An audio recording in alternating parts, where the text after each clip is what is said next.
नमस्कार दोस्तों, आप सभी का स्वागत है। तो आज हम देखेंगे आपके मुहावरे और लोकोक्तियाँ। क्या देखना है आज हमको? मुहावरे और लोकोक्तियाँ पे महत्वपूर्ण प्रश्नों को हम लोग डिस्कस करेंगे, जिसमें आपके कितने प्रश्न होंगे? 25 प्रश्न होंगे। ठीक है, तो पहला है आपका कि खुशियाँ मनाना किस मुहावरे का अर्थ है? ऑप्शन ए है बुरे दिन फिरना, घी के दीपक जलाना, घर में गंगा बहाना, या उपयुक्त सभी। तो देखिए, इसमें जो आपका सटीक आंसर होगा वो ऑप्शन नंबर बी होगा, यानी घी के दीपक जलाना। अरे भैया, जब खुशियाँ मना रहे हैं तो खुशियाँ मना रहे हैं तो किसके दीपक जलाएंगे? घी के दीपक जलाएंगे। और उससे पहले किसके दीपक जला रहे थे? तो भाई साहब केरोसिन के जला रहे थे। किसके जला रहे थे? केरोसिन के जला रहे थे। ठीक है ना? हाँ, तो खुशियाँ मनाई, खुशियाँ आई, तो खुशियाँ आई तो घी के दीपक जलाना क्या कर दिया? शुरू कर दिया। बुरे दिन फिरना ये नहीं होगा, घर में गंगा बहाना ये नहीं होगा, ये भी नहीं होगा। ठीक है ना? तो ऑप्शन नंबर बी जो होगा आपका राइट आंसर होगा। चलिए बात करें अगले प्रश्न की, और अगला प्रश्न आपका ये रहा, प्रभुता पाहि काहि मद नाही। अब यहाँ पे देखेंगे तो यहाँ पे आपको अर्थ पता होना चाहिए।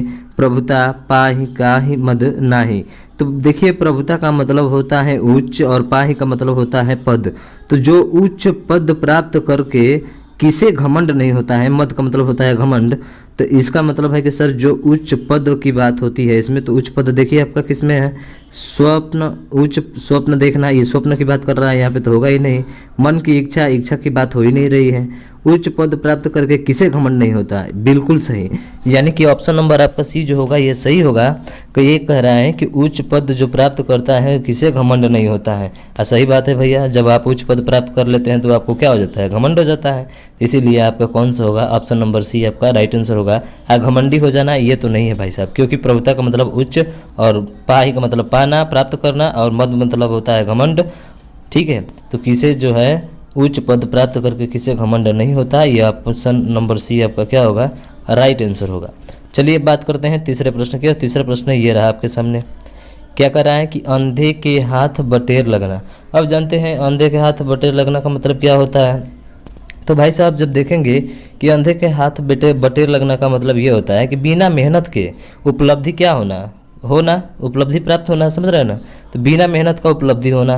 तो देखिए कौन सा है? ऑप्शन नंबर बी है सर। बिना मेहनत के ही क्या होती है? उपलब्धि होती है। उसी को क्या कहते हैं हम लोग? अंधे के हाथ बटेर लगना, यानी ऑप्शन नंबर बी जो होगा आपका राइट आंसर हो जाएगा। ठीक है, चलिए बात करें, तीसरे प्रश्न हो गए। चौथे प्रश्न की बात करते हैं, द्रौपदी का चीर। अब देखिए यहाँ पे कभी कभी जो है आपको द्रौपदी भी देता है। ठीक है ना? तो ध्यान रखिएगा, दोनों सही है, दोनों आप गलत नहीं कर सकते हैं किसी एक को। ये भी सही है और ये भी सही है। तो ये बोल रहे हैं कि द्रौपदी का चीर, जब द्रौपदी का चीर हो रहा था तो उस समय जनता है कौन आए थे? कौन आए थे बताइए कमेंट बॉक्स में तुरंत। तो देखिए द्रौपदी का चीर का मुहावरे का जो सही अर्थ होगा वो कौन सा होगा? क्या बहुत पवित्र होगा? नहीं भाई साहब, पवित्र से तो इसका कोई रिश्ता ही नहीं है। लज्जा हरण, हाँ थोड़ा सा है, लेकिन ये नहीं मैच करता हमारा। ठीक है, अत्यधिक कुरूप में ये तो कुरूप से तो है ये नहीं है। तो ये इसका मतलब ऑप्शन नंबर कौन सा होगा? डी होगा, यानी ऐसी वस्तु जो समाप्त न हो। अरे भाई, जब द्रौपदी का चीर हो रहा था, क्या हो रहा था? चीर हो रहा था, तो उस समय श्री कृष्ण भगवान आए थे ना, यही आए थे ना भाई साहब? हाँ, यही आए थे, और अपनी शक्ति से ऐसा किया कि ऐसी चीज़ें दी कि जो कभी क्या हो, समाप्त ही नहीं हो पाई। समझ रहे हो ना? तो द्रौपदी का चीर का किसी संबंधित है? ऐसी वस्तु जो समाप्त न हो, यानी कि ऑप्शन नंबर डी आपका राइट आंसर होगा। ठीक है, चलिए फटाफट बढ़ते हैं अगले प्रश्न की, और पांचवा प्रश्न आपके सामने ये रहा। क्या कह रहा है पांचवा प्रश्न? तो ये कह रहा है कि गंगा गए गंगादास और जमुना गए जमुनादास का सटीक अर्थ है। अब देखिए भाई, जब गंगा गए तो क्या हो गए? गंगादास बन गए, और जब जमुना गए तो क्या हो गए? जमुनादास हो गए। तो इसका जो पूछ रहा है कि सटीक अर्थ क्या है? अच्छा तीर्थयात्री, यशस्वी व्यक्ति, या फिर आपका और दिया गया है, और क्या है कि सर अवसरवादी व्यक्ति और उपयुक्त सभी। तो देखिए अच्छा तीर्थयात्री ये तो हो नहीं सकता। ठीक है, अब गंगा गए गंगादास का मतलब ये होता है कि भाई साहब कि गंगा में जब गए तो उनका गंगादास नाम पड़ गया। इसका मतलब है कि भाई उनको अवसर मिला गंगा जाने को तो गंगादास बन गए। फिर जमुना मिला अवसर उनको तो जमुनादास बन गए। इसका मतलब अवसर बना, अवसर से बना अवसरवादी व्यक्ति, अवसरवादी व्यक्ति। तो इसका मतलब है कि सर अवसरवादी व्यक्ति होगा क्या हमारा? बिल्कुल भैया यही होगा, यानी कि ऑप्शन नंबर सी ही आपका राइट आंसर होगा, अवसरवादी व्यक्ति। यानी अवसर मिलने पर उनका नाम क्या होता गया? चेंज होता गया। तो इस तरह से आप कह सकते हैं कि option number C is the right answer. ठीक है, तो बात बढ़ते हैं और बढ़ाते हैं आगे। ठीक है, तो 6वां प्रश्न आपके सामने ये रहा 6वां प्रश्न। अब पानी पानी होना मुहावरे का सही प्रयोग किस वाक्य में है? अब देखिए भाई, पानी पानी हो गया, पानी पानी हो गया, क्या हो गया? पानी पानी हो गया। इसका मतलब है कि सर इतनी वर्षा हुई कि आंगन में पानी पानी हो गया। बा यार, ये कैसे विस्तार रखता है जी, ये तो रखता ही नहीं है। शरीर में पानी ही पानी है, ये शरीर की बातें नहीं हो रही है। दाल में पानी ही पानी हो गया, अरे ये कौन सा है भाई? ऑप्शन नंबर पकड़ी गई। अरे भाई, चोरी पकड़ी जाने पर वह क्या हो गया? पानी पानी हो गया। भैया, जब जानते हैं कि आप चोरी करते हैं, जब पकड़े जाते हैं तो आपका पसीना क्या होने लगता है? छूटने लगता है। जब पसीना छूटने लगे तो समझ लेना है कि आप क्या हो गए? पानी पानी हो गए, पानी पानी हो गए। ठीक है, चलिए 7वें प्रश्न की बात करें और ये रहा आपके सामने 7वां प्रश्न, बहुत ही बेहतरीन। और देखिए, शीघ्र नष्ट हो जाने का आशय किस मुहावरे से है? ठीक है, यहाँ पे से रहेगा, से है, किस मुहावरे के हैं या किस मुहावरे के हैं? ठीक है, तो ये आपको बताना है। अंग अंग ढीला होना, ओस का मोती होना, पक्का आम होना, बाबी में हाथ डालना। अरे भाई, अंग अंग क्या हो गया? ढीला हो गया। ये तो इससे मतलब ही नहीं रखता है। क्या अंग अंग ढीला होगा तो शीघ्र ही नष्ट हो जाएगा? नहीं भाई, ऐसा नहीं होगा। तो अब बात करें कि ओस का मोती होना। हाँ, ओस का मोती देखते हैं कि जब ठंड का मौसम होता है तो जो सुबह में ओस गिरी होती है, ओस की जो बूंदें होती हैं, जैसी प्रकाश हल्का सा पड़ता है तो ये तुरंत क्या हो जाती हैं? तो तुरंत सर नष्ट हो जाती है। तुरंत नष्ट हो जाती है तो हमारा सही कौन सा होगा? ऑप्शन नंबर बी, यानी ओस का मोती होना। ओस का मोती होना, ये हमारा क्या होगा? राइट आंसर होगा। तो ऑप्शन नंबर बी आपका राइट हो जाएगा। ठीक है, चलिए बात करते हैं 8वें प्रश्न की। और 8वां प्रश्न आपके सामने ये रहा, क्या कह रहे हैं कि नागिन अरु पंख लगाई लोकोक्ति का सही अर्थ है। बहुत ही बेहतरीन उदाहरण है कि नागिन अरु पंख लगाई। एक तो बेचारी नागिन है, एक तो ये नागिन है और दूसरी अरु जो है लगाई हुई है, और पंख का मतलब होता है पंख, तो दूसरी पंख भी लगी हुई है। यानी कि दोनों एक दूसरे के साथ क्या कर रहे हैं? जुड़ रहे हैं। तो दोनों एक दूसरे के साथ जुड़ रहे हैं, तो आप भी जुड़ाइए इस ऑप्शन में। कौन सा ऑप्शन आपका जुड़ रहा है वही आपका सही होगा। नागिन के पंख लग जाना नहीं भाई साहब, नागिन के पंख लग जाना नहीं होगा। एक दोस्त के साथ दूसरों का जुड़ जाना बिल्कुल सही। एक तो थी नागिन और दूसरी बन गई उसके साथ पंख। नागिन के साथ साथ पंख भी हो गई, यानी एक दोस्त के साथ दूसरों का जुड़ जाना क्या कहलाएगा? नागिन और पंख लगाई लोकोक्ति का यही सही अर्थ होगा और यही होगा। तो ऑप्शन नंबर बी आपका राइट आंसर होगा। फिर इधर देखने की जरूरत नहीं, ठीक है। हाँ, जिधर से काम हो जाए उधर ही देखा करो, जिधर काम ना हो उधर मत देखा करो, नहीं तो बड़ी पिटाओगे। ठीक है, चलिए बात करते हैं अगले प्रश्न की। 9वां प्रश्न ये है, युत्सु का अर्थ है। अब यहाँ पे थोड़ा सा ये भी महत्वपूर्ण चीज़ें हैं, देखना भाई। जितने भी हम लोग हल कर रहे हैं ना, सब प्रीवियस ईयर क्वेश्चन है, ठीक है। तो युत्सु का अर्थ क्या होता है? आप बताइए भाई साहब, युत्सु का अर्थ क्या होता है? तो देखिए, युत्सु का जो अर्थ होता है वो क्या होता है आपका? युद्ध में अमर होने वाला। क्या? युद्ध में अमर होने वाला, या युद्ध की इच्छा रखने वाला, या युद्ध की इच्छा रखने वाला, या युद्ध की इच्छा है, ठीक है, सॉरी, उसके बाद से दूसरों को रुलाने वाला। तो देखिए, युद्ध में अमर होने वाला, तो युद्ध में अमर होने वाला को हम लोग नाम देते हैं युत्सु, यानी कि ऑप्शन नंबर आपका यही सही होगा। लेकिन सर और विकल्प बचता है हमारा कौन सा? तो और विकल्प बचता है आपका ये, इसको भी जानना आपको क्या है? ज़रूरी है। तो चलिए इसको भी जान लेते हैं हम लोग, ठीक, इसको भी जान लेते हैं। और ये रहा आपके सामने, क्या कह रहा है? तो ये कह रहा है कि युद्ध की इच्छा रखने वाले को क्या कहा जाता है? तो देखिए, जो युद्ध की इच्छा जो युद्ध की इच्छा सिर्फ रखता है उसको हम लोग युत्सु बोलते हैं। क्या बोलते हैं? युत्सु। क्या बोलते हैं भाई? युत्सु नहीं, युत्सा, सॉरी, क्या होता है? युत्सा होता है। और यही बात करते हैं रखने वाला। अगर रखने वाला आ जाए तो क्या होगा? तो सर अगर रखने वाला आ जाए तो सिंपल सी बात है, क्या कर लेना? रखने वाला आएगा तो ये सा हटा देना, छोटाओं का मात्रा घुमा देना, युत्सा हो जाएगा। क्या हो जाएगा? तो सर युत्सा हो जाएगा। इसको हटा दीजिए और मात्रा छोटाओं का क्या कर दीजिए? लगा दीजिए। तो ये हो जाएगा आपका युद्ध की इच्छा रखने वाला, युत्सु कहलाता है। और युद्ध की सिर्फ इच्छा कहे तो युत्सा कहलाएगा। और युद्ध में अमर होने वाला जो होता है उसको युत्सु बोला जाता है। यानी कि युत्सु का जो अर्थ होता है युद्ध में अमर होने वाला, यानी कि ऑप्शन नंबर ए आपका राइट आंसर होगा। ठीक है।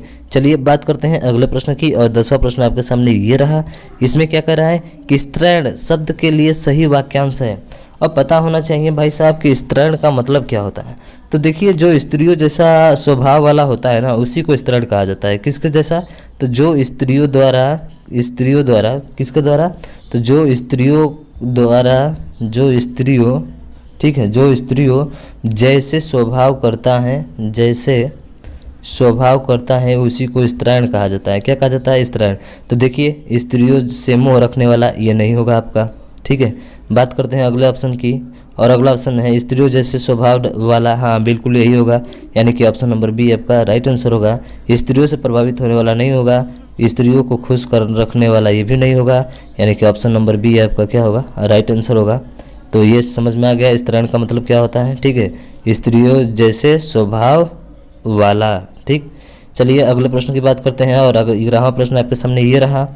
क्या कह रहा है 11वां प्रश्न कि किसी भी पक्ष का समर्थन नहीं करने वाला होता है।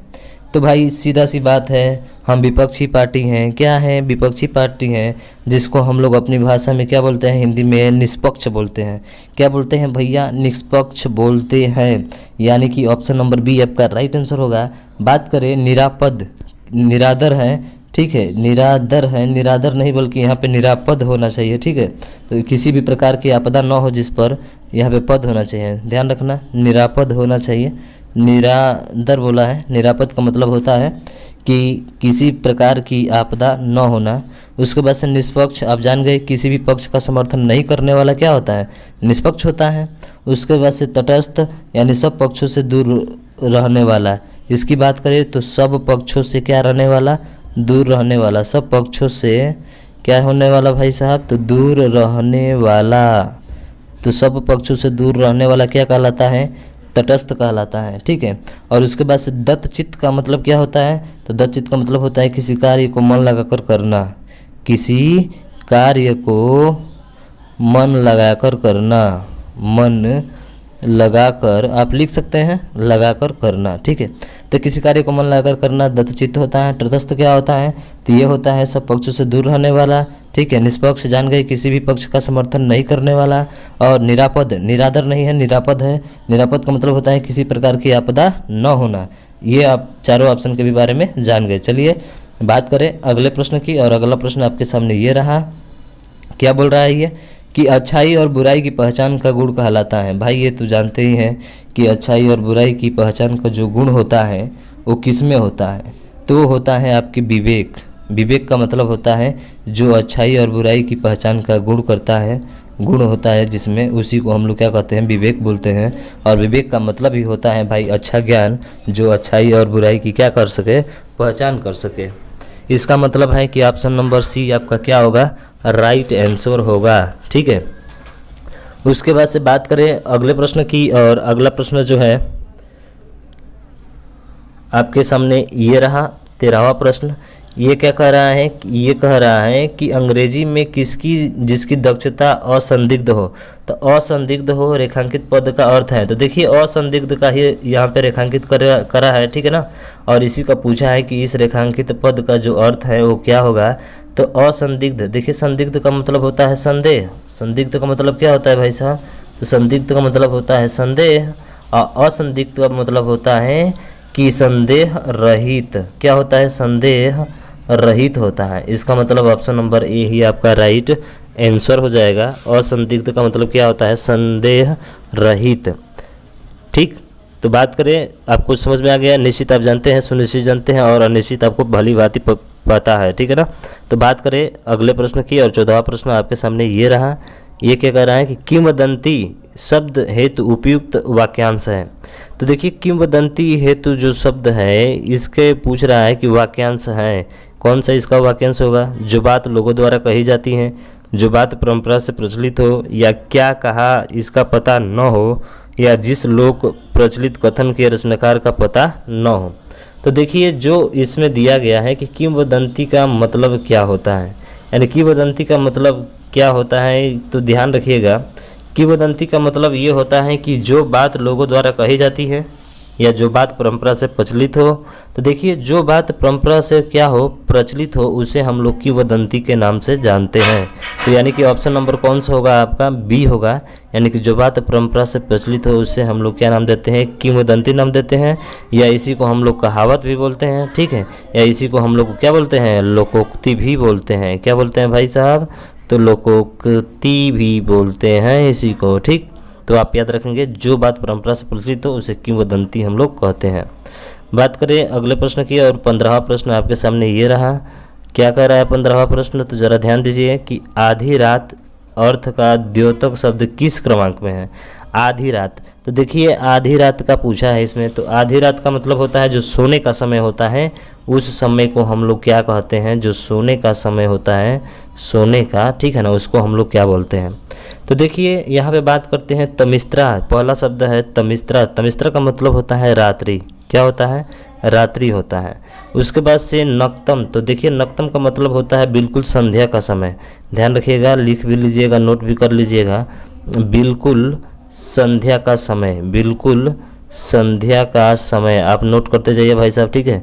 उसके बाद से सरवरी। सरवरी का मतलब होता है, इसका भी मतलब होता है रात्रि से ही है। किससे है, रात्रि से है। बात करें निशीथ, तो निशीथ का मतलब होता है आपका किससे, आधी रात्र से। किससे होता है, आधी रात्र से, यानी कि हमारा जो डी नंबर है यही आपका क्या होगा, राइट आंसर होगा। यानी कि आधी रात अर्थ का जो द्योतक शब्द है वो है आपका निशीथ। कौन सा है, निशीथ, यानी ऑप्शन नंबर डी, ठीक है। सभी के बारे में आप जान लिए, चलिए आगे बढ़ते हैं। और 16वां प्रश्न आपके सामने ये रहा।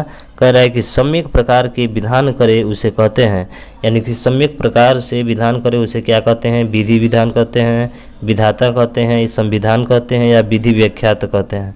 तो देखिए आप जानते हैं कि सम्यक प्रकार से यानी कि सभी को समान प्रकार से अगर वो कानून लागू करता है उसका नाम क्या होता है भाई साहब, संविधान होता है। आप भली भांति इसको पढ़े हुए हैं, ठीक है ना। विधि विधान नहीं, विधाता नहीं, विधि व्याख्याता नहीं, सीधा क्या होगा, संविधान, यानी कि ऑप्शन नंबर सी आपका राइट आंसर होगा। बात करें 17वें प्रश्न की, और 17वां प्रश्न आपके ये रहा। क्या कह रहा है कि जहाँ मन, वाणी और इंद्रियां नहीं पहुँच सके उसे क्या कहते हैं, अवांग मनसा गोचर, या फिर अतीन्द्रिय, या इंद्रियातीत, या अज्ञेय। तो देखिए जहाँ मन, वाणी और इंद्रिय नहीं पहुँच सके उसे अवांग मन सा गोचर बोलते हैं। क्या बोलते हैं, अवांग मन सा गोचर, यानी कि ऑप्शन नंबर ए ही आपका क्या होगा, राइट आंसर होगा। आप इसको भली भांति याद रखिएगा, ठीक है। आप इसको भली भांति क्या करेंगे भाई साहब, याद रखेंगे। अब अतीन्द्रिय आप जानते हैं जिसे ज्ञान इंद्रियों द्वारा होता है, जिसे ज्ञान इंद्रियों द्वारा होता है तो इंद्रिय कहलाता है। और उसके बाद से इंद्रियातीत, जो इंद्रियों की पहुंच से दूर हो।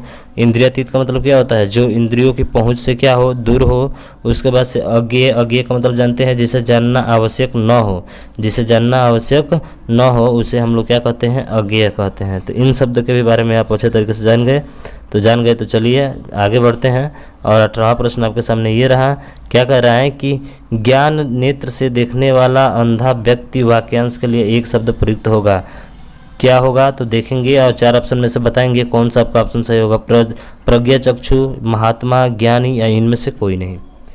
तो ये 18वां जो प्रश्न है इसमें आपको बताना है कि ज्ञान नेत्र से देखने वाला अंधा व्यक्ति वाक्यांश के लिए एक शब्द प्रयुक्त होगा। क्या प्रज्ञा चक्षु होगा, महात्मा होगा, ज्ञानी होगा, या इनमें से कोई भी नहीं होगा। कौन सा होगा मेरे भाई।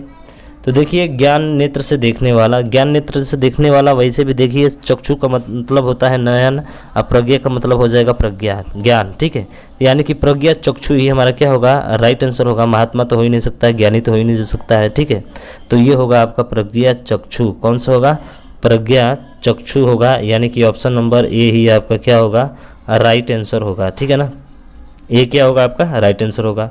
तो बात करें अब इसमें तो कोई उतना देखना नहीं है हमको, ठीक है, उतना जानने लायक नहीं शब्द है। चलिए अगले प्रश्न की बात करते हैं।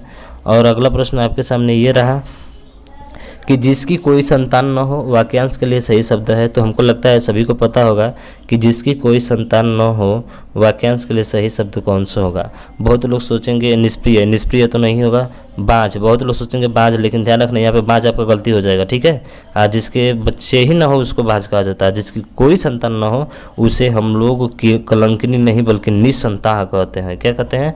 निसंतान कहते हैं, निसंतान, यानी कि जिसका कोई संतान ना हो। जहाँ बाज पे लगा दिए फिर आपका गलत हो जाएगा, ध्यान रखिएगा भाई साहब। ये बहुत ही महत्वपूर्ण प्रश्न है कि जिसकी कोई संतान ना हो। अब जिसके बच्चे ही पैदा ना हो उसको हम लोग बाज कहते हैं, और जिसकी कोई संतान ना हो, भले उसने नहीं किया हो बच्चे, ठीक है, लेकिन फिर भी जो है आपका बाज नहीं होगा, इसमें क्या होगा? निसंतान होगा। तो यानी ऑप्शन नंबर डी आपका राइट आंसर होगा। चलिए बात करें 20वें प्रश्न का। 20वां प्रश्न आपके सामने ये रहा कि जिनको थोड़ा ज्ञान हो वाक्यांश के लिए सार्थक शब्द होगा। तो देखो जिनको थोड़ा ज्ञान हो इनके लिए शब्द का जो होगा वो कौन सा होगा, आपको जो है इसमें बताना है। पहला है अनभिज्ञ, अज्ञ, अभिज्ञ और अल्पज्ञ। तो इसमें से कौन सा होगा? तो आप कहेंगे कि सर जिनको थोड़ा ज्ञान हो। अनभिज्ञ का मतलब क्या होता है? तो अनभिज्ञ का मतलब होता है जिसे ज्ञान ही न हो, जिसे ज्ञान ही न हो उसे अनभिज्ञ कहते हैं। अज्ञ के बारे में अभी बात किए थे पीछे, जिसे बिल्कुल ही ज्ञान न हो अर्थात मूर्ख। जिसे बिल्कुल ज्ञान ही न हो अर्थात क्या कहते हैं? उसको मूर्ख बोलते हैं। तो ये होगा। उसके बाद अभिज्ञ का मतलब जानते हैं कि जिसे ज्ञान हो अर्थात जानकारी, ठीक है, जिससे ज्ञान हो। अभिज्ञ का मतलब होता है जिसे जानकारी हो, और अल्पज्ञ का मतलब होता है जिसे बहुत कम जानकारी हो, यानी कि जिनको थोड़ा ज्ञान हो उसी को नाम क्या देते हैं? अल्पज्ञ देते हैं। और एक और नाम आता है सर्वज्ञ। तो सर्वज्ञ का मतलब होता है जिसको पूरा क्या हो? ज्ञान हो, उसको सर्वज्ञ कहा जाता है। और अल्पज्ञ जिसको थोड़ा ज्ञान हो उसे अल्पज्ञ के नाम से हम लोग जानते हैं, यानी कि ऑप्शन नंबर डी आपका राइट आंसर होगा।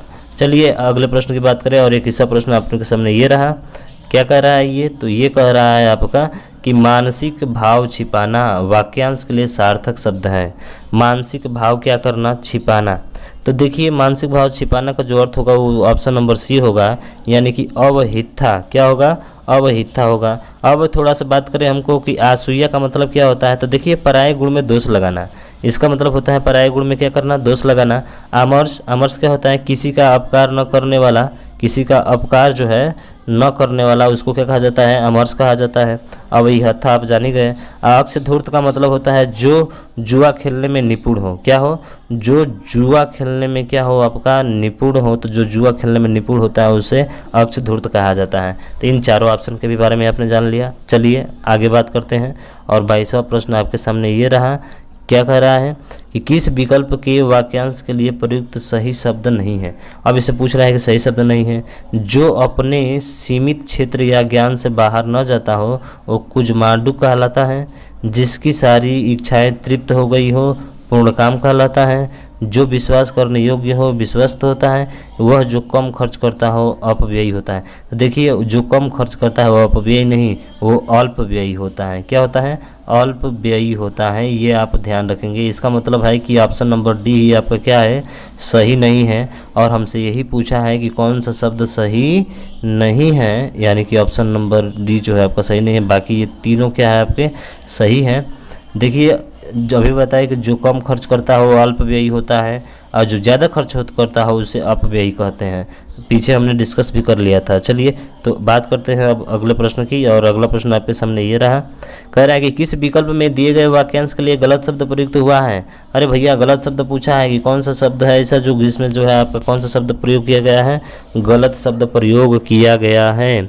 तो देखिए माता पिता का संतति के प्रेम यानी संतान से प्रति प्रेम वात्सल्य बिल्कुल सही है। अनायास प्रश्न होने वाला आशुतोष ये भी सही है। अतिथियों की सेवा करने वाला अभ्यागत ये भी सही है। क्या? अतिथियों का स्वागत करने वाला अभ्यागत बिल्कुल ये भी जो है आपका बात करते हैं। तीसरा जो अतिथियों का स्वागत करता है वो अभ्यागत नहीं होता है भाई साहब, यही आपका क्या है? गलत है, वो आतिथेय होता है। क्या होता है? आतिथेयी होता है। ध्यान रखेंगे आतिथेयी होता है जो क्या करता है? अतिथियों की सेवा करने वाला होता है। यानी ऑप्शन नंबर आपका कौन सा होगा? सी।